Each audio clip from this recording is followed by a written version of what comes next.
første gang resitert på det viset på torvet i Kristiansand. Så egentlig jeg vil takke Sien for at det de har gjort for å få den muligheten. Og som alle sier, ikke mislik noe som det kan være godhet i. Så for at våre norske venner skal forstå det som ble sagt, så skal jeg si det på norsk.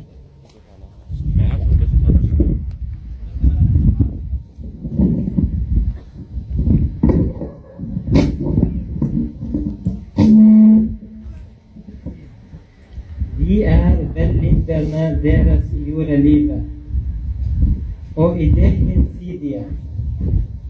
Og for dere det alle de velsignelsene som hjertet deres måtte begjære, i det, og for dere alt det dere ber om.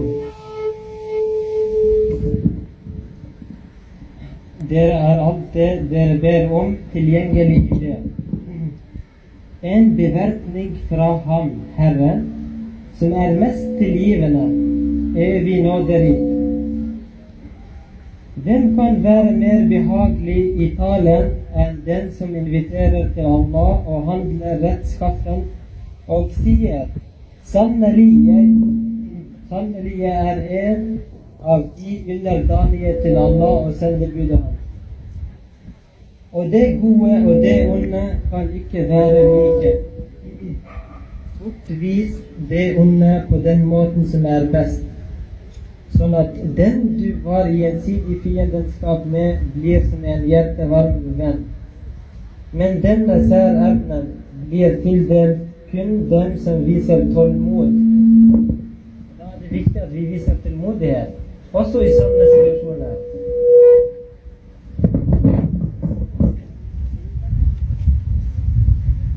Og denne nådegaven blir oppnådd kun av ham som besitter stor lykke. Så det kan være alt.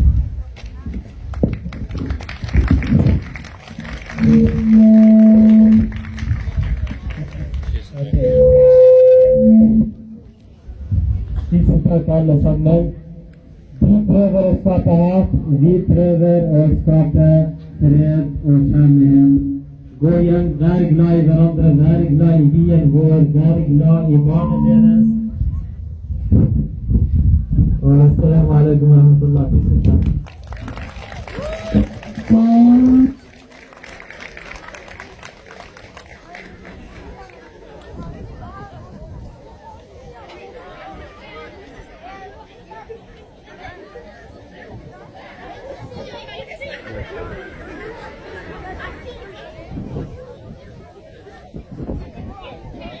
الله يعطيك العافية.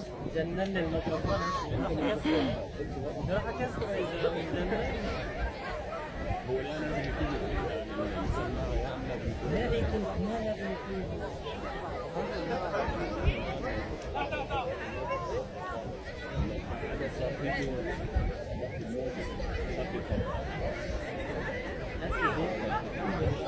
ما كان شيء سريع كان اليوم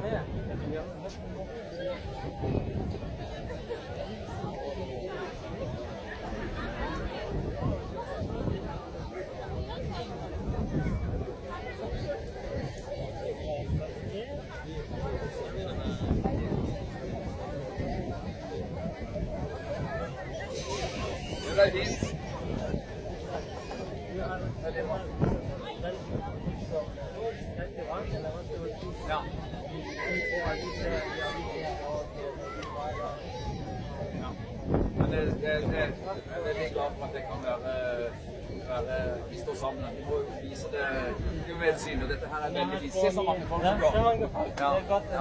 Og veldig fint at du tenkte respekt rundt det, men og så da hørte vi litt, og så kunne vi gå videre.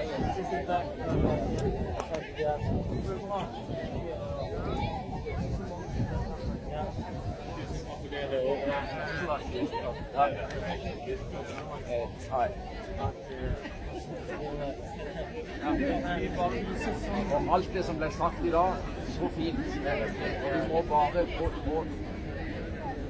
Ja, det som jeg synes er litt trist, det er litt at når vi da står skjer der i går, ikke senere, så er det at han blir vist bort. Altså er det han som på en måte blir nyhet. Ikke sant? I stedet for at vi kan skrive noe om at vi står der og snakker sammen. Og så er det viktige ting å si. Vi må sette oss ned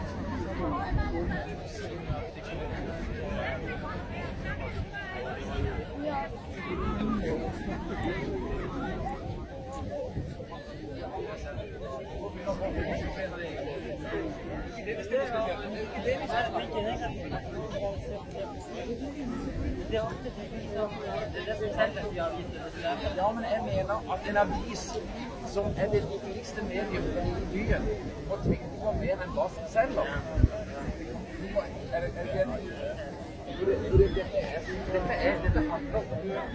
Dette handler om hva som lever blant folk, og det som kommer ut i avisen, både form og tanken. Hvis folk handler om at han blir urettferdig behandlet, for eksempel, så snur du an på hodet, synes jeg da. Det har aldri skjedd før. Jeg tror ikke det har skjedd før. Veldig bra. Så Youth to Youth lever og gjør mange ting. Det er bra. Det er veldig bra.